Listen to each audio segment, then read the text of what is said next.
Hello viewers, Experience Speaks. I take you through a very important point in this video, which is succession of a car which is registered. This video actually I have made as there has been a recent amendment in the Motor Vehicle Act of various states. For example, Delhi, I think it's about 2 years this new amendment came up, which allows nominee at the time of registration of the vehicle, the nominee of the registered owner. This is something similar to bank accounts. Most of us have bank accounts, and banks insist that you should have a nominee.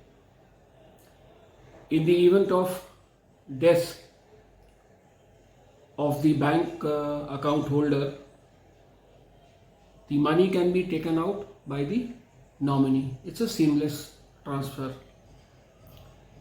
Something similar has been provisioned for registration of cars also. You see, cars are registered in the name of legal entities. A legal entity could be an individual, it could be an incorporated company, a private limited company, a limited company, a partnership firm. The incorporated company, partnership firms, they do not die, they perpetuate.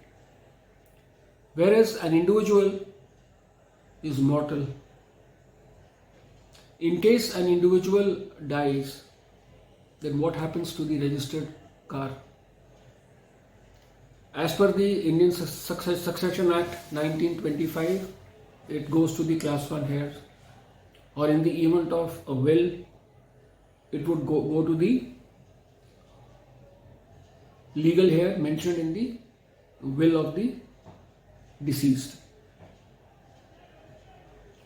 The transfer process is lengthy, a lot of paperwork. If you want to avoid this, I sincerely recommend and advise all new car buyers to ask for nomination at the time of registration of the vehicle. The registration these days is facilitated by the dealer. Most of the dealers and their agents are unaware of this new provision. Kindly inform them. In case you have any problem, you can ping me, you can comment, I can help you. In Delhi, the provision is very much there. When you are registering the vehicle online on the portal, there is a column for nomination. Happy motoring.